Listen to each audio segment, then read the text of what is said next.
2 years of agony finally over with the last 20 living Israeli hostages home. But peace, not yet. Inside Gaza, Hamas stalls to return murdered hostage bodies and is now turning its guns inward, crushing rivals, defying Trump's peace plan. Trump's warning is clear. Hamas will disarm or be disarmed. And now Saudi Arabia and the UAE are echoing the president. So as the dust barely settles, one question remains. Has the war truly ended? Or is Gaza about to ignite again? Coming up on today's Jerusalem Minute.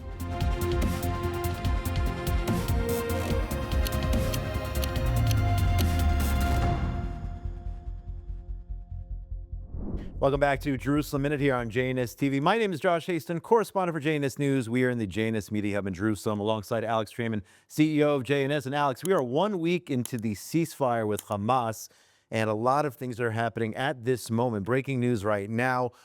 Hamas has attacked an IDF position with an anti-tank missile just now in Rafah in southern Gaza. At the same time, 2 more hostage bodies were released overnight. We're at 12 of the 28 bodies released. And of course, earlier in the week, much celebration throughout Israel with 20 live hostages returned after 2 years in the Hamas dungeons of Gaza. Well, I think the last one is the most important. For the first time since 2014, there are no living hostages being held in the Gaza Strip. And we know that the hostages were the #1 ace card that Hamas had. They prevented the IDF from doing a lot of the damage that they wanted to do, specifically in Gaza City. We've heard from the hostages that they were being taken around the Strip, being used as human shields so that the IDF would understand that if they would go into those areas that the hostages would be killed. Now, Hamas no longer has bodies that Israel cares about. They cannot use the hostages as psychological terror. We are seeing that they are slow walking the return of dead bodies in the Gaza Strip. As you mentioned, just 12 bodies out of the 28 returned so far. The first day we got back 7. We got back another body that wasn't a hostage. And since then, we've been getting 1 or 2 bodies at a time. And we can probably expect this to continue.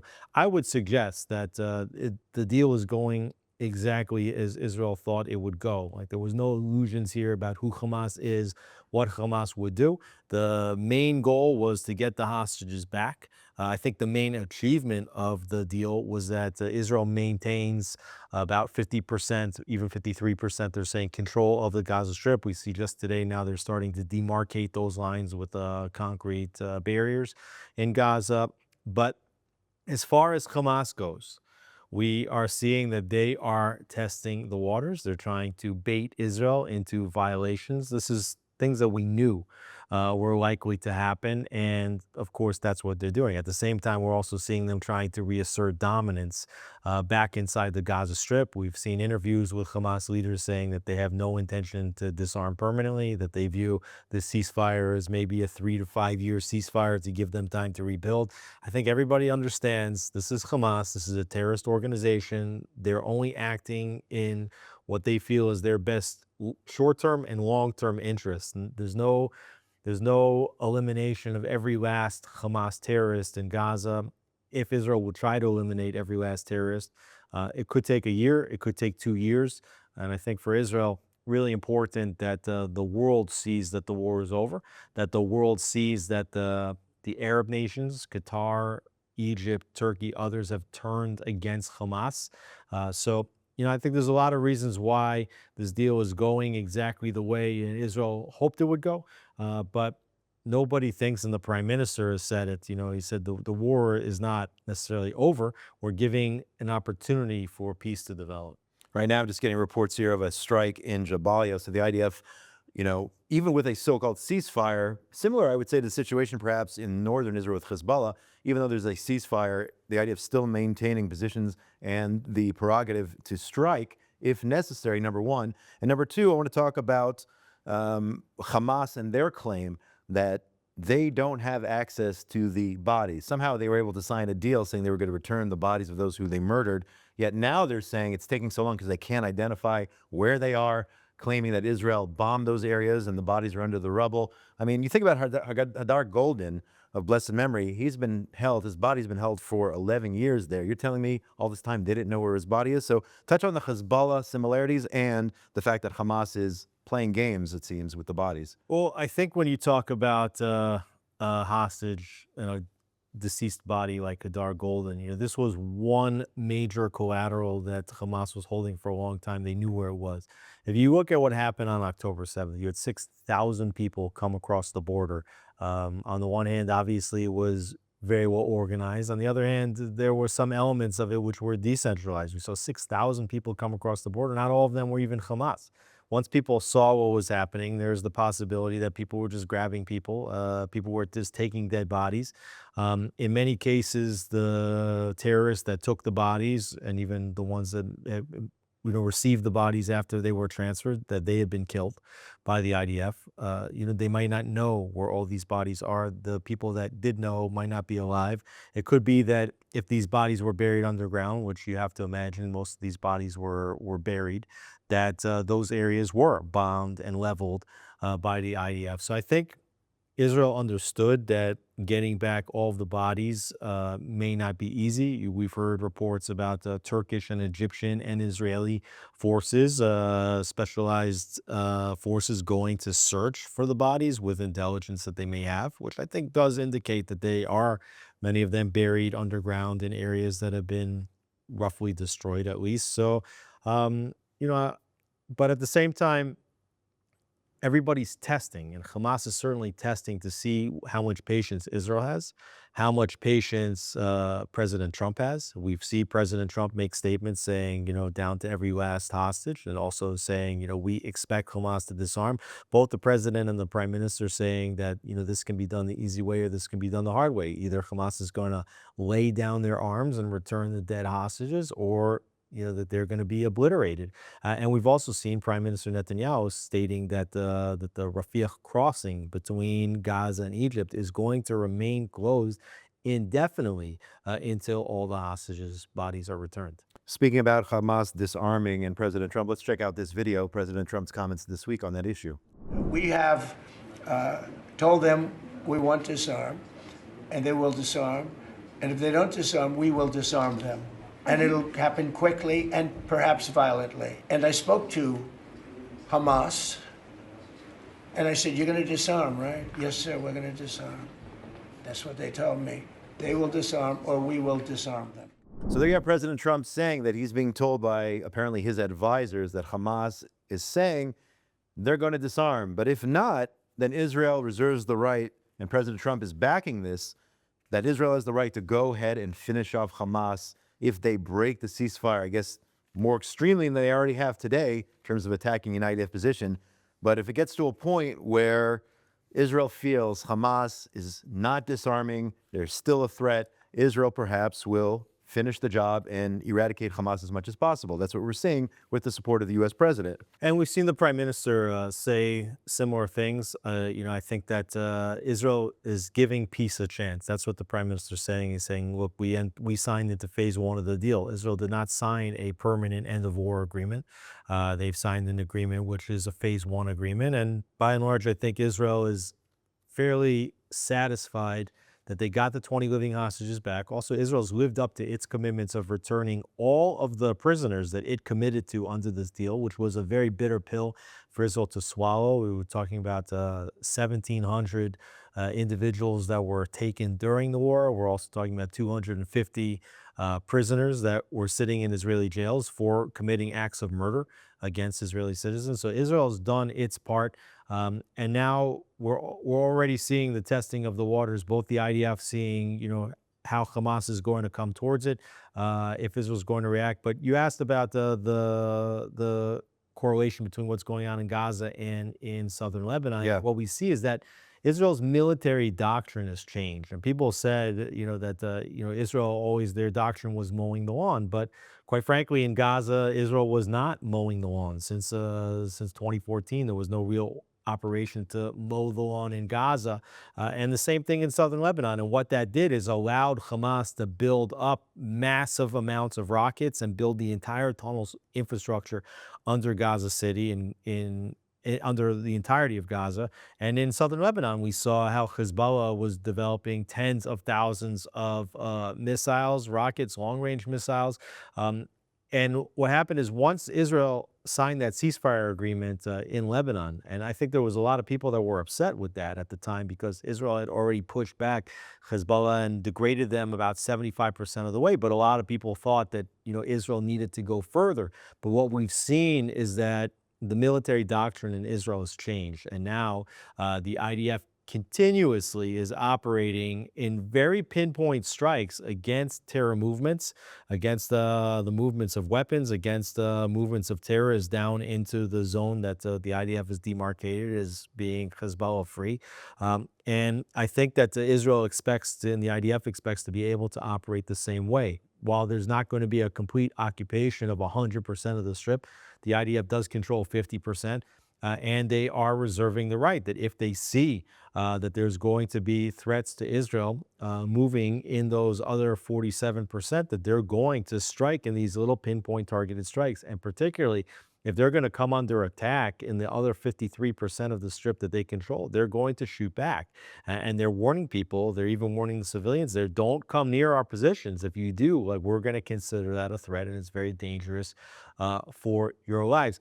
Now, right now, what we're seeing inside the Strip is not only is Hamas attacking at IDF positions, but also attacking at the clans that are trying to assert control. And there was as many as 10 clans that were working with the IDF, alongside the IDF to a certain extent during the operation against Hamas.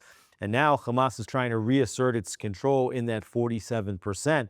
And they're going into the streets and they're executing people in the streets, and we're watching it. Now, by the way, there's no mass condemnation. You don't see pro-Palestinian, pro-Gaza activists now turning on Hamas for killing the so-called collaborators or the clans or the militias that are trying to establish their non-Hamas rule of the Gaza Strip. And so we're just watching now to see what happens. If they're going to be killing each other, I think the IDF is going to just watch from the side as this all happens. If those movements start to turn against IDF positions, then the IDF is going to get involved. So you mentioned the clans there in Gaza. People are saying perhaps even a civil war between Hamas and those clans. And I don't know if you saw President Trump's comments. I mean, he actually said that those clans are a bunch of bad people, and he didn't praise Hamas for taking them out, but he actually sort of understood the reasoning behind it, saying the clans are terrible. I mean, how does that jive with the fact that some of these clans were supported by Israel? Now Hamas, you see the videos and, taking out these clans in the streets, yet the president is saying some of these are really bad clans or whatnot. I mean, are they on our side? I know they're not Zionists, but yeah, I don't know what's going on there. I don't really know what to make exactly of the president's comments here. And we've also heard that, Hamas was operating against these clans with some kind of understanding from the Qataris or even from the Americans. It doesn't really make too much sense to me. Now, when you're talking about clans in Gaza and militias, I mean, you could be talking about Palestinian Islamic Jihad. Right. You could be talking about some bad groups. Now, you have one, and I don't think that there's any good groups and bad groups over here. Even the clans that we've heard a lot about, like the Abu Shabaab clan, and there's about 10 other clans that Israel was working with. And you have to kind of pick your poisons, right? And as we've seen in Syria, where, al-Shara became the clansman who took over after Bashar Assad. That's what the situation is going to be in Gaza. And I think what Israel's really hoping for is some kind of decentralized organization inside Gaza, where you don't want to see one organization like Hamas being in control of the entire Strip and being able to govern the entire Strip. What they're working towards is some kind of technocratic government, and then in local cities that you might have clans. And this is really the way the Arab and the Palestinian communities work. Even with inside Israel proper, you have in each city, you usually have 1, 2, 3 different clans that are controlling a geographic area. And Israel prefers to work with the ones that are able to maintain order in their little zone of influence. And I think that what Trump has managed to do here is, on the one hand, to wave a big stick, which is to say, I've held the IDF back partially, but if you guys don't disarm, then I'm going to give them the green light to take you out further. So there's definitely like a stick there, but there's also carrot, which is, massive amounts of money coming in for rebuilding into areas where Hamas does disarm and where quiet does persevere. So I think what's happening over here is that the IDF wants to work with clans that are willing and ready to maintain quiet in order to see that rebuilding taking place. And if Hamas continues to be in control in certain areas or is shooting at members of these clans, well, those areas are not going to get any money for rebuilding. I think that was one of the key points of this plan, is that rebuilding will take place in zones where Hamas does not have influence, which means you don't necessarily have all of a sudden $70 billion, as the international community is talking about, just going into Gaza at large. Rather, there's going to be pinpointed rebuilding in areas where the IDF or clans or some kind of Palestinian technocratic government or some kind of international stabilization force is actually maintaining quiet in any areas where Hamas is still operating, so there's not going to be any rebuilding in those areas. And I think that what the IDF is hoping and what Israel's hoping is that what you're going to have is some kind of like separation between the good forces and the bad forces, meaning like if Hamas ends up consolidating control in one area, well, then they become isolated, and then it's going to be a lot easier for the IDF later to launch an operation in that isolated, contained area to be able to take out the rest of the bad guys. And that's why I think also you heard Minister of Strategic Affairs Ron Dermer.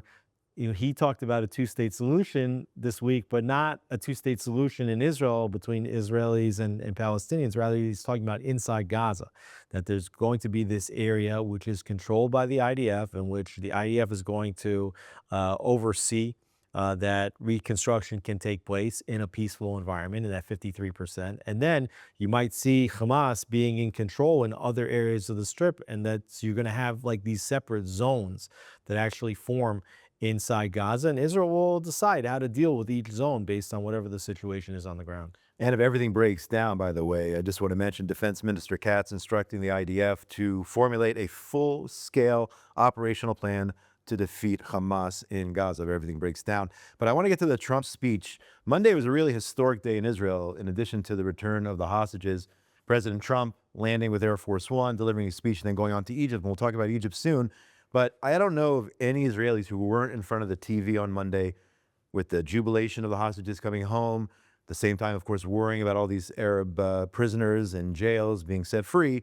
And then you had President Trump landing here, Jared Kushner, Steve Witkoff in the Knesset, as the holiday was approaching. It was Simchat Torah, exactly 2 years, by the way, since the beginning of this war, according to the Hebrew calendar.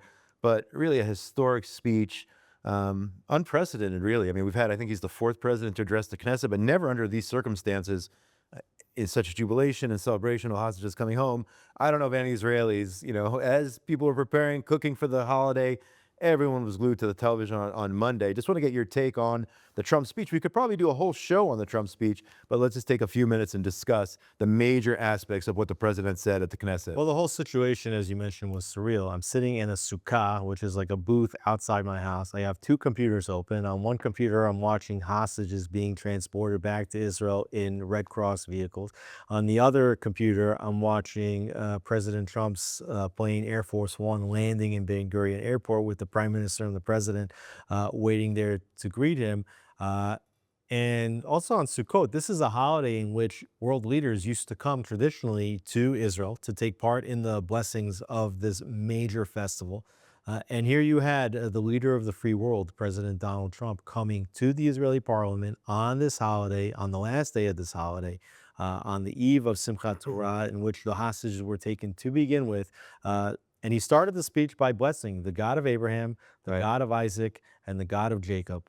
And, on the one hand, I mean, even just those first lines, I mean, I think was so profound. If you talk about the God of Abraham, so you could be talking about the Jews, but you could also be talking about the Arabs. That's why you have the Abraham Accords, because everybody is Abraham. Abraham. I like that. Yeah. With the V. It's he's talking in Hebrew. Why not? And When in Rome. And he went on to then bless the God of Isaac. So you could then be talking about the Jews, but you could also be talking about the Western world and Christians, because Esau was also a son of Isaac. But when you talk about the God of Jacob, you're talking about Jacob, whose name was changed to Israel in the Torah, and he had 12 sons. These are the 12 tribes of Israel, and they all maintained their Jewish identity and strength. And so he was really blessing the God of Israel. And if you look at what happened after October 7th, you had President Biden, you had other leaders from the Western world all coming to Israel to express their support after Israel became a victim on October 7th, but also specifically trying to make sure that Israel would not actually launch a ground operation to the Gaza Strip. So they're coming to celebrate our victimhood and then hold us back.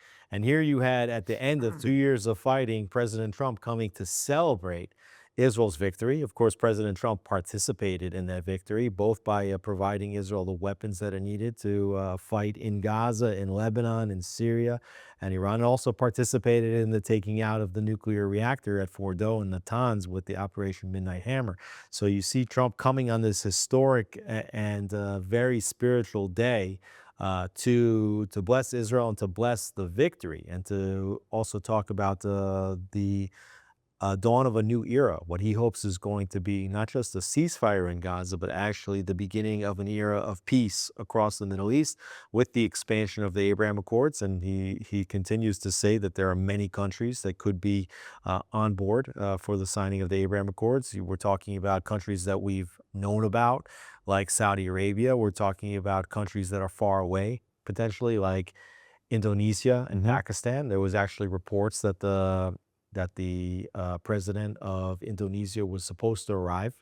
And that was interesting in and of itself. And we can talk about that too afterwards. But you might see Indonesia and Pakistan, and then you might see Lebanon, you might see Syria. These are all things that the president's been alluding to.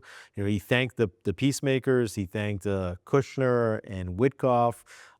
He said that Bibi's tough. He said that he's a great leader. And that he deserves a pardon. Yeah, he turned to President Herzog in the middle of his speech and went off script and said, why don't you pardon this guy over here? And he says, what, really? We're talking about cigars and champagne? And he says, okay, enough of the controversy. But then he gives quip. He says, actually, it's not really that controversial. Yeah, just do it already. Come on. Just do it. I don't necessarily know that comment is going to move Herzog to do it. Also, I don't know what the actual mechanism would be for that, if the president can make a pardon before conviction, or if there would need to be some kind of a plea bargain and then a pardon. Who knows if that will ever happen. But again, I think that there was a lot of people in Israel that were wondering if this deal was going to be a good deal or a bad deal, if this was the right thing to do, not the right thing to do. There were many bitter pills in the bill, including in the deal, including the withdrawal of about half of the Gaza Strip, including the giving over of all of these terrorists sitting in the Israeli jails.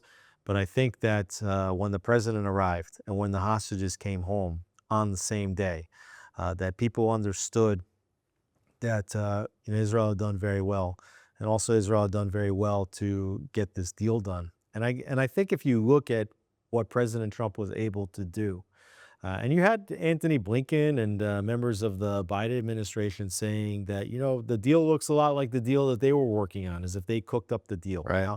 Now, Israel cooked up the deal. Okay, this is a deal that Ron Dermer had presented to the previous administration. This is the same deal that Dermer presented to Witkoff, and then later in the game, Kushner got involved, and I think that was very helpful, from what I understand.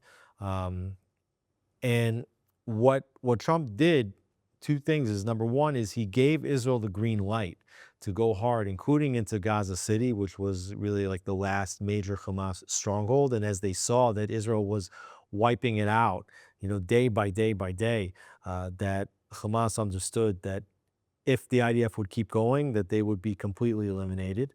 But then you might not get the hostages back, right? So, and then the other thing that Trump did is that he put the leverage on Qatar and Turkey and Egypt and Jordan and others and Saudis to put the pressure on Hamas, basically for them to remove their support for Hamas. And we even see in the last days that they've been putting out statements, condemning Hamas's actions inside Gaza as they're attacking some of these Klansmen. So he reversed the pressure, and that's the difference, because the Biden administration was putting the pressure on Israel. And they were saying things like, you can't destroy Hamas. Hamas is an ideology. You'll never be able to destroy it. And then putting the pressure on Israel, and then talking about Palestinian state, and then talking about how Prime Minister Netanyahu needed to, resign or hold elections. Trump reversed that whole paradigm. He supported Netanyahu. He said that Netanyahu has been a great war leader. He proved that Netanyahu is tough. He said it in the speech a few times. He said you're tough, but I guess that's why you're a winner, right? Mm-hmm. And I think that Trump likes winners. For sure. You see that, and even in this strike against Qatar, you see that Netanyahu did go against the will of Trump, to do that, and that I think it's important. It's important that Netanyahu was able to do that. So I want to talk about that later. Apparently, Witkoff and Kushner were upset about the strike. We'll get to that in a few minutes. But back to what happened on Monday. The president left Israel, went to this summit in Egypt. I thought after Simchat Torah, the holiday, I'd turn on the news and it would be top story, major announcements. And that really wasn't the case. It was like barely, it didn't even happen, like barely any major news there.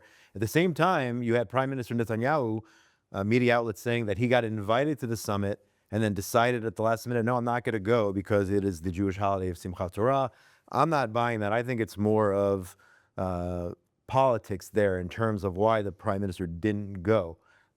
He knew exactly when the summit was. So how is it that he agreed to go on Simchat Torah? Then he said he wasn't going because of the Chag. He knew when it was. So why ever was there an intention to go? And then he changed his mind. I think it has to do with politics. I want to get your take. Also, it's important to remember that Vice President J.D. Vance is supposed to come to Israel this week. Even tomorrow to follow up, I believe, on the ceasefire and everything going on. So let's start with Egypt and talk about Vice President Vance. Well, it looked like the prime minister initially was not invited. Now, right at the time, we didn't know why the prime minister would not be invited. I mean, Hamas was not invited also. So the two parties to the agreement are not invited to participate. I could understand why Hamas wouldn't be invited to participate because they're being isolated here, but Israel wasn't invited.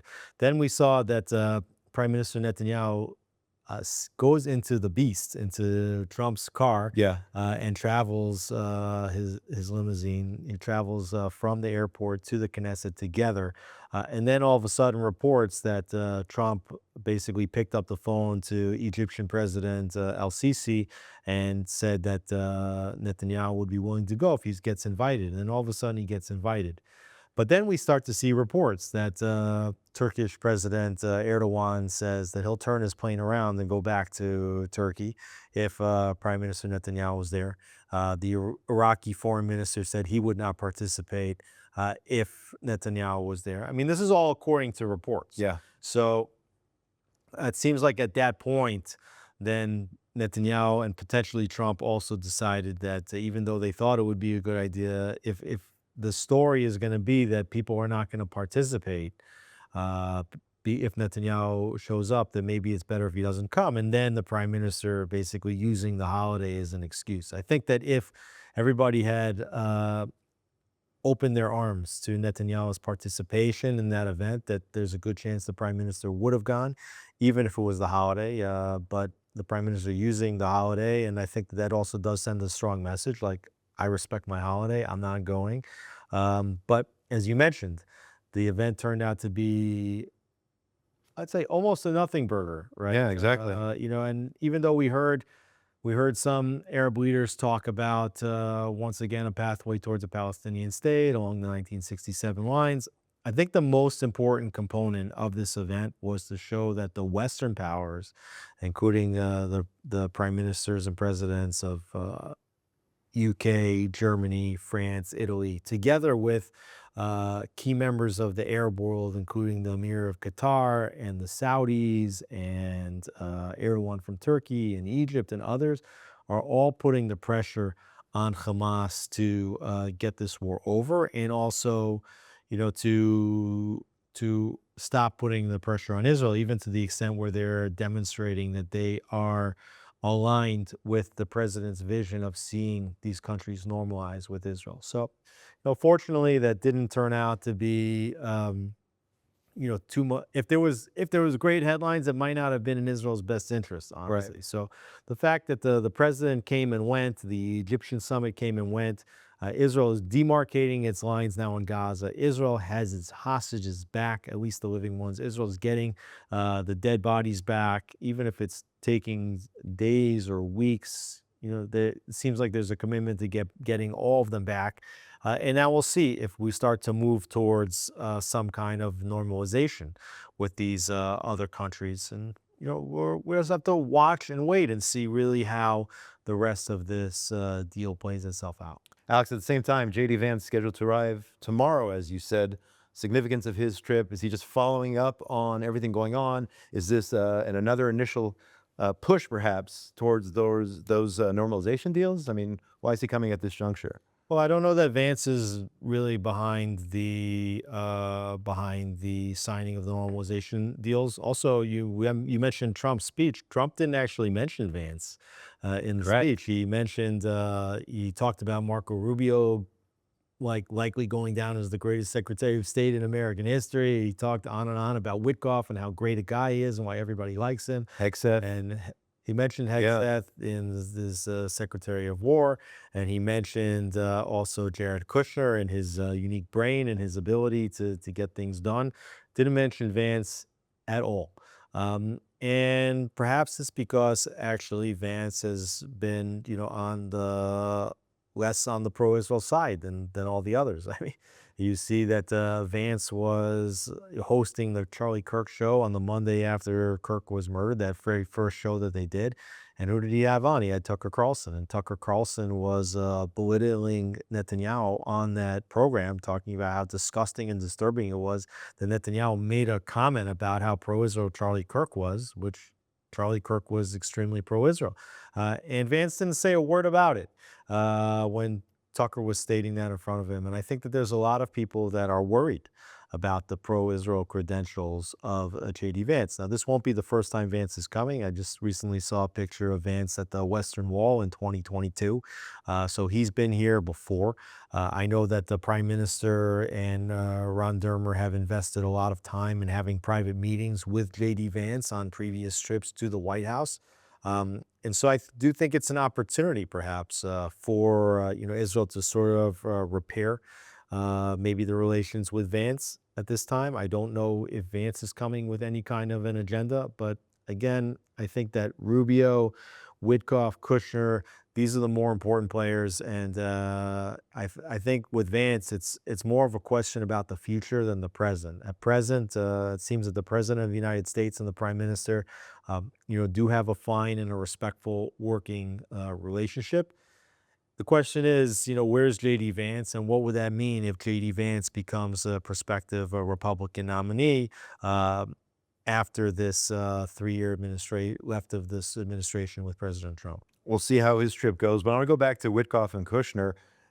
60 Minutes, everybody knows that famous news magazine, is supposed to air this evening. And from what I understand, there was a preview of the interview with Witkoff and Kushner.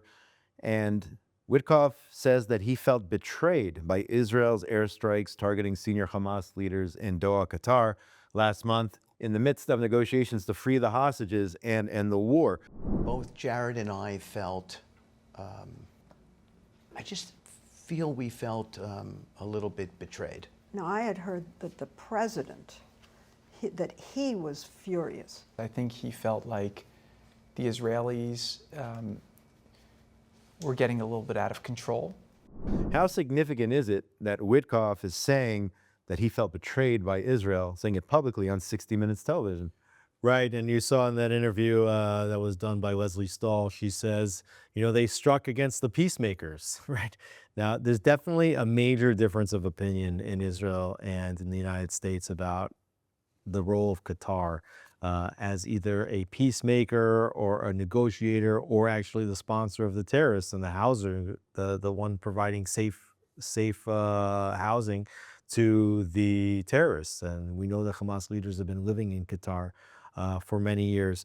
Now, I think it's good that they've expressed that Prime Minister Netanyahu operated, on his own, and that he took steps that even the President of the United States was not necessarily on board.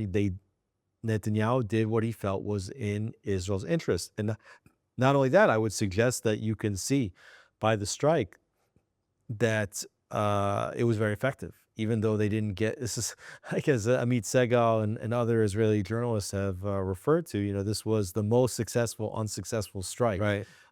In the sense they didn't take out all the Hamas leadership that they expected to take out. There's question marks as to how those leaders that were supposed to be in that room were notified to get out of that room, but that somehow did happen. We don't know who was part of that. Witkoff stating that he didn't know that this was going to happen until after it happened, which, we don't really know what the chronology of that is, and maybe we'll find out. I'm not sure exactly why Witkoff and Kushner are being so forthright about it necessarily on 60 Minutes, but that strike actually did create the conditions in which the Qataris and the whole rest of the Arab world understood that nothing is going to hold Israel back, and that they are going to finish this job against Hamas, no matter where Hamas is. And that could be in Qatar, that could be in Turkey, and I think that provided the conditions then to get America to put pressure on all these countries, and they did put pressure on Israel to get to a deal, but it's a deal that, more or less, I would say even probably 80% of that deal is the deal that Israel wanted. So ultimately that really worked out. And it's also, I think, it's really interesting here. You see, Kushner saying that then the president realized that he was going to have to put pressure on Netanyahu.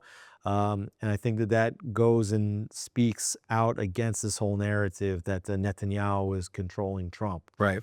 So I think it could balance itself out. It could, it's on the one hand, it doesn't sound so great. On the other hand, everything could be helpful, but I don't know that this is going to have a lasting impact.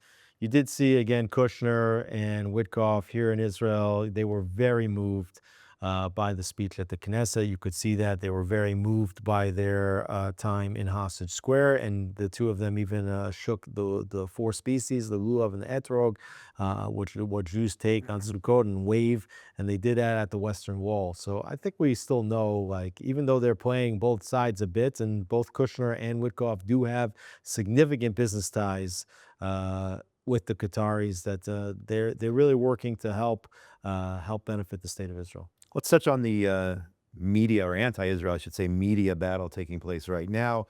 You have Honest Reporting, the media watchdog, sharing that Christiane Amanpour, CNN correspondent, claiming that the Israeli hostages in Gaza were treated well. She sent out the following message on Twitter, on X: "The Israeli hostages have probably been treated better than the average Gazan because they are the pawns and the chips that Hamas had." Basically downplaying the suffering of Israeli hostages being held for 2 years in the dungeons of Hamas. She then issued an apology after groups like Honest Reporting took her to task. But, we've seen terrible reporting from Christiane for many, many years, anti-Israel reporting, whether it was on ABC. I believe she was married to Peter Jennings, and they just had a whole, generation, I would say, of terrible broadcasting when it comes to Israel here. But this is despicable, And you also have on Twitter, by the way, on X, those people who are, comparing the state of affairs in regard to the terrorists and the hostages as if they're equal playing fields. These terrorists in Israeli prisons getting 3 square meals a day, and somehow saying that their conditions are worse than the hostages who have been tortured, literally tortured in Gaza for 2 years. So it's more bad journalism. Palestinian terrorists sitting in Israeli jails, first of all, they are convicted felons, okay? They are convicted of murder, these individuals that Israel just let out. You mentioned 3 meals a day. I mean, they have cell phones, they have televisions, they're together with each other, they read books, they get degrees. PhDs, okay? Some of them. Like, you have, in Israel, you have Itamar Ben-Gvir, part of his campaign has been that the terrorists get treated way too nice in Israeli jails. You have Israeli hostages that were civilians sitting in their homes on a Saturday morning on a holiday, and terrorists came in, murdered their families right in front of them, kidnapped them, held them. We had stories of hostages that were tied up, chained up inside tunnels for 2 years where they didn't see direct sunlight for 2 years. And they would get one meal a day, talking about like a pita and a half a day and maybe some water, completely malnourished.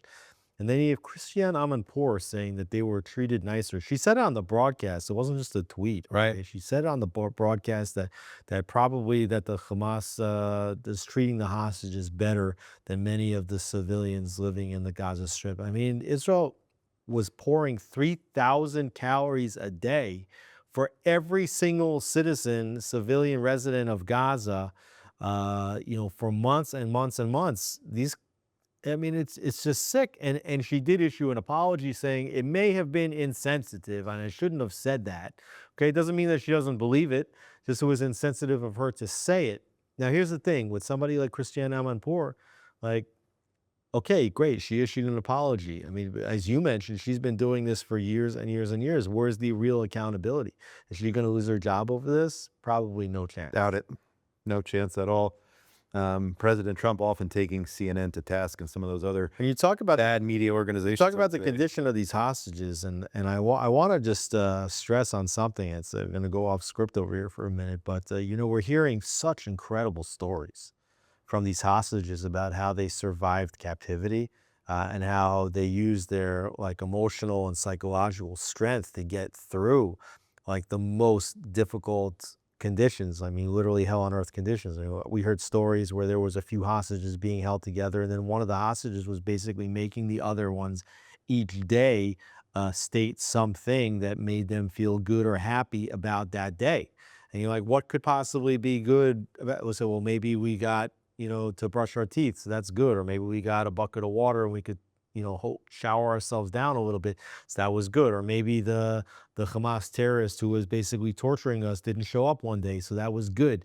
And then it got to the point where with each one sharing that each day that they were each sharing like 3, 4, 5 things that were good about that day. And so when you hear these things, like you just have such awe, and you realize how special the souls are of these individuals that really, and it's all of them. I mean, Eli Sharabi just came out with his book now, Right. Hostage in English, and so he was on Piers Morgan just earlier this week, and I think anybody should watch like the things that he said. And Piers tried to bait him into saying things against Netanyahu, which he didn't, or he tried to bait him about the support for a two-state solution, and Sharabi wouldn't take the bait on that. But I mean, the things that he said, because Eli Sharabi, his wife and children were murdered on October 7th, but he didn't know that, okay, because they were murdered after he was taken hostage. And he was every day thinking about seeing them again, his wife and his children. And then he relates to how when he was freed, and he was freed in the earlier hostage release, he wasn't one of these last 20. He was released in the earlier deal. And, the social worker came up to him, when he was, immediately when he was released, and told him that he was going to see his mom and his sister. And he said, well, what about my wife and my kids? And he said, well, you're going to meet your mom and your sister, and they'll, talk Right. to you. And then he understood then that his wife and his children had been murdered. Otherwise, they would be meeting him as well.